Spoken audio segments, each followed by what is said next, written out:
Please read it.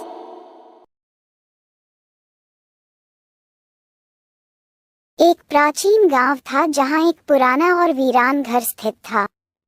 इस घर के बारे में गांव वालों के बीच कई खौफनाक कहानियां प्रचलित थीं। लोग कहते थे कि इस घर में अजीब अजीब घटनाएं होती हैं और रात के समय यहां से अजीब आवाजें आती हैं। कहानी की शुरुआत होती है एक युवक आरिफ से, जो शहर में नौकरी करता था। एक दिन उसे अपने पुरखों के घर की देखभाल करने के लिए गांव आना पड़ा। गांव पहुंचते ही उसे उस घर की कहानियां सुनाई गईं, लेकिन उसने उन पर ध्यान नहीं दिया। आरिफ ने सोचा कि ये सब सिर्फ अफवाहें हैं और कुछ नहीं। आरिफ ने उस घर में रहने का निर्णय किया। पहले दिन कुछ भी असामान्य नहीं हुआ, लेकिन जैसे ही रात हुई, अजीब घटनाएं घटने लगी।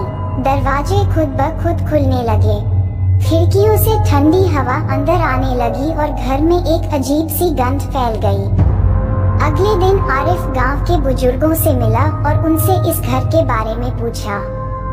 एक बुजुर्ग, हाजी साहब, ने उसे एक पुरानी दास्तान सुनाई। सालों पहले इस घर में एक परिवार रहता था। एक दिन उस परिवार की बेटी रहस्यमय तरीके से गायब हो गई। उसे कभी नहीं पाया जा सका और उसके गायब होने के बाद से ही उस घर में अजीब घटनाएं होने लगी। लोग कहते हैं कि उस लड़की की आत्मा अभी भी उस घर में भटकती है और अपने न्याय की तलाश में है।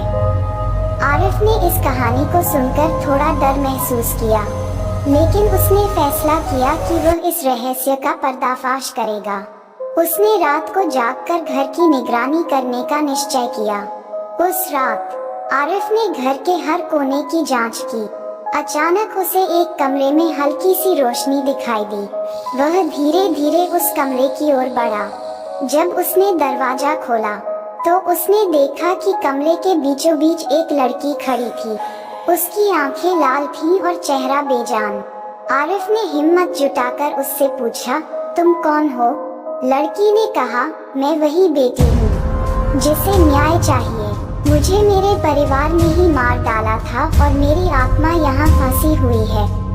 आरिफ ने उसके लिए प्रार्थना की और अल्लाह से उसकी आत्मा को शांति देने की दुआ की। धीरे धीरे लड़की का भूत शांत हो गया और घर में सभी अजीब घटनाएं बंद हो गईं। आरिफ ने गांव वालों को बताया कि उस आत्मा को न्याय मिल चुका है और अब घर सुरक्षित है। गांव वाले खुश हो गए और उन्होंने उस घर को दोबारा सजाया। इस कहानी से हमें ये सीखने को मिलता है कि भले ही अंधविश्वास और भय हमें घेर ले, लेकिन सच्चाई और न्याय हमेशा जीतते हैं। इस कहानी को देखकर अगर आपको अच्छा लगा हो तो हमारे चैनल को सब्सक्राइब करना न भूलें।